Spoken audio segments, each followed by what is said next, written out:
Hey YouTube, I'm Jacob Beach with the Prepper's Bunker Outdoors, and today we're going to test some of the baddest blades on the market. Stay tuned and stick around, you're going to want to watch this.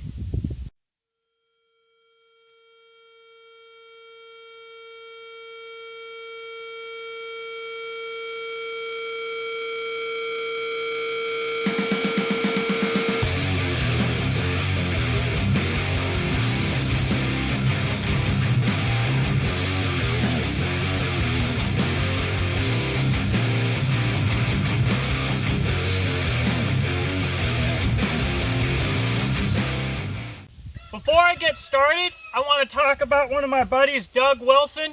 He's a prior service vet like myself, and like myself, he makes some of the baddest products on the market. Check out Yellow Hawk Custom Kydex if you want the best sheath that you can get for your knife.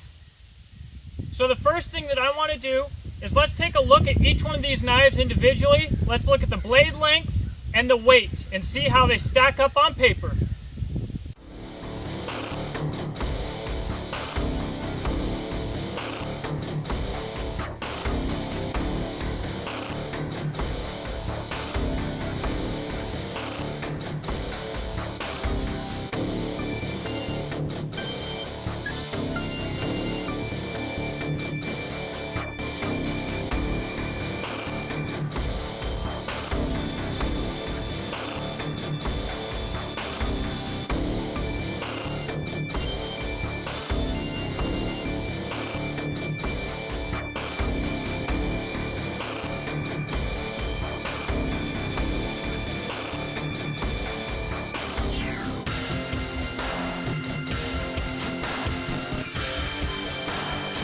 To make the competition fair and to reduce the chance of the stats being skewed by fatigue, every match I will start off with a different knife.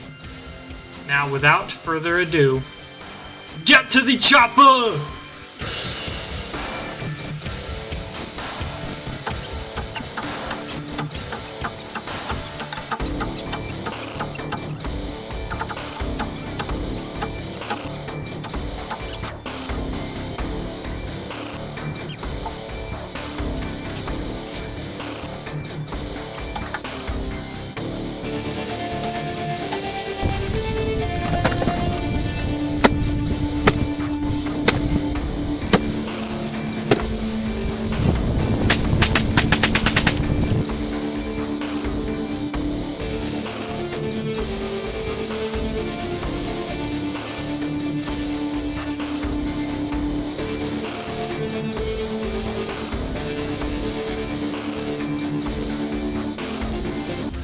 Introducing the new and vastly improved Table of Destruction. What should have been a long, difficult YouTube video has turned into an all-day event, but at least I no longer have to worry about that crappy table.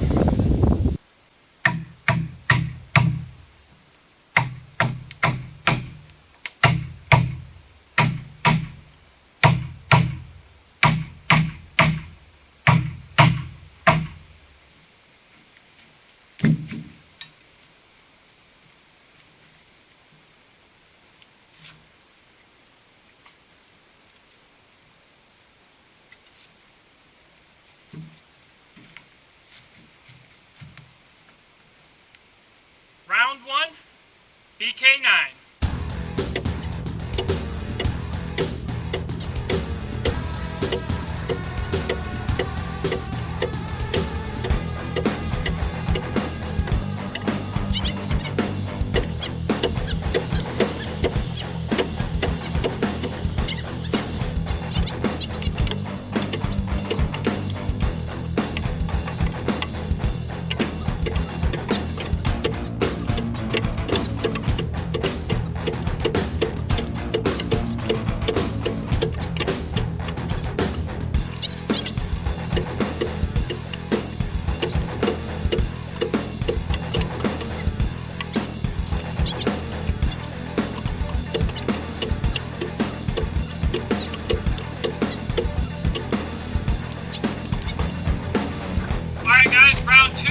start with the Jessica X, but we'll keep the same rotation.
Alright guys, round 3 will start with the tops Bushcraft Kukuri. My hand regrets it already.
Stop early last night due to the weather, so I brought the knives all in soaking wet and decided to not dry them off to see how the different steels corroded, if at all. As you can see here, I have basically no rust on the 1095 CV, basically no rust on the 1070, the 1090, or really even the ADCRV2. The ADCRV2 does have some ultra fine surface rust, but that can just be wiped off with my finger, and that's just because the rough finish that I wanted. Round 4 is going to start with the SXB.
Round 5 finally, starting this round with the GunSlinger.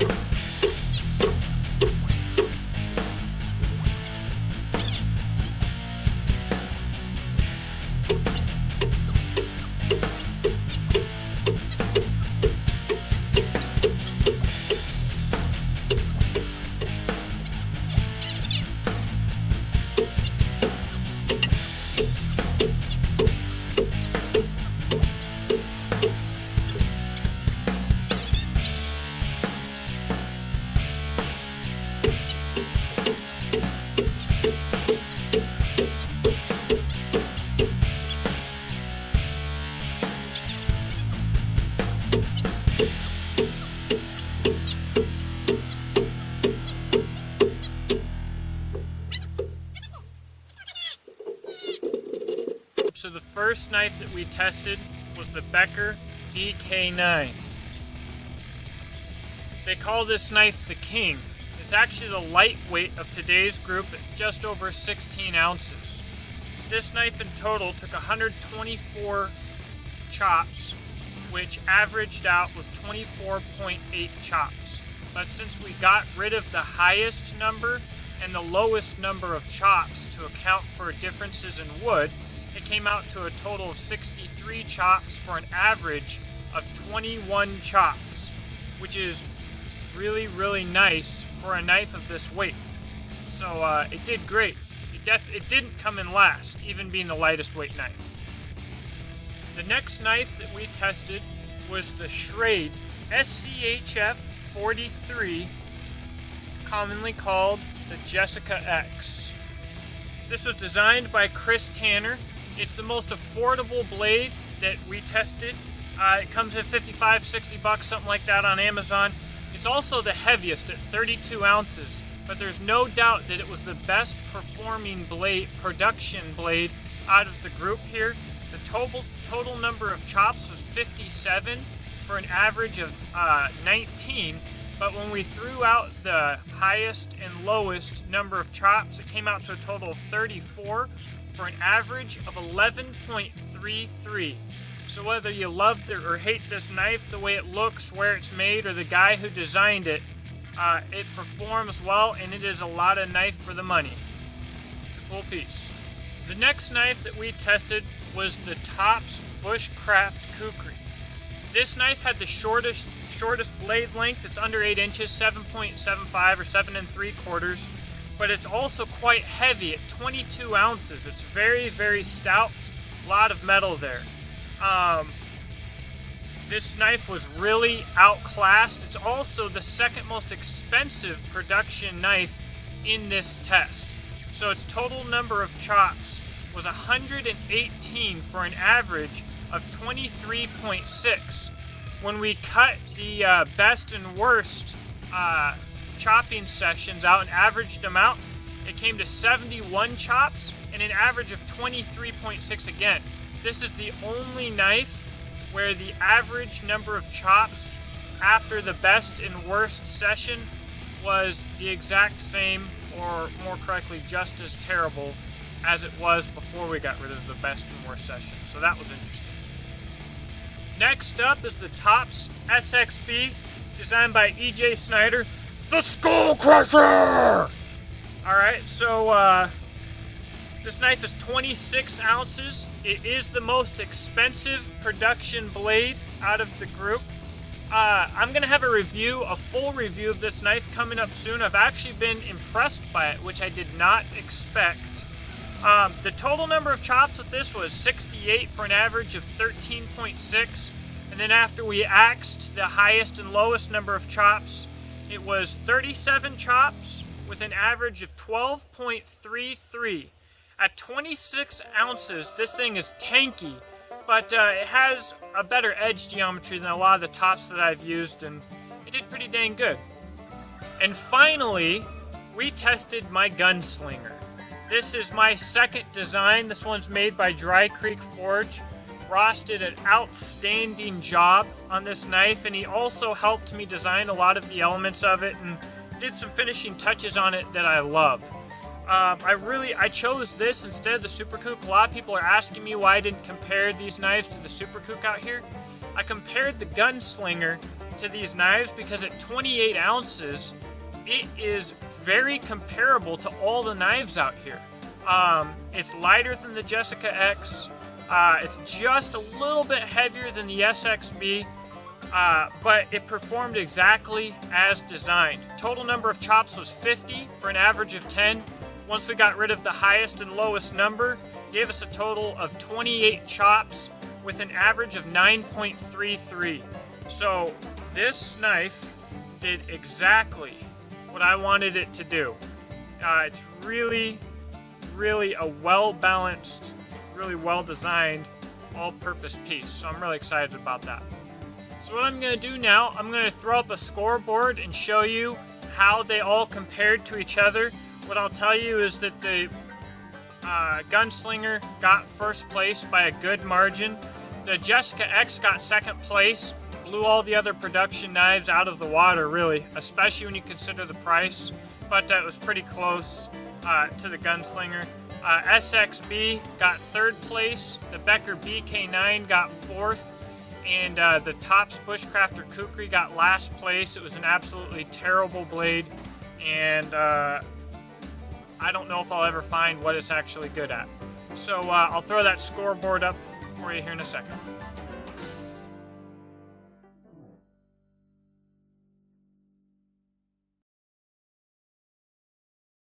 Before we go here, guys, I want to nip something in the bud. We're going to have a lot of people saying that this test is of knives that are apples and oranges. Apples and oranges are difficult to compare because everybody's taste is different. So it would be difficult to compare the comfort of every knife. I can tell you that I don't see how anybody finds this knife to be comfortable. Really what Tops did was on an MSRP $260 knife, they took thin micarta and just routed the edges, and they cranked these things out in a factory like a knife that would cost 50 bucks. But everybody's hand is different. So trying to talk about comfort would be like apples and oranges. But we're testing performance. Performance will never be like apples and oranges, no matter how weird what you're testing is, because performance can always be measured. So whether you're at a drag strip comparing a 1980s van to a brand new Ferrari, whoever gets the fastest time wins and is the fastest car in the drag strip. In like manner, testing the performance of knives is difficult, but it's definitely doable. At the end of the day, each one of these knives had some level of one tool option concept in mind when they were designed. Therefore, they can be all tested for the same thing in the same manner. That's what we've done here today.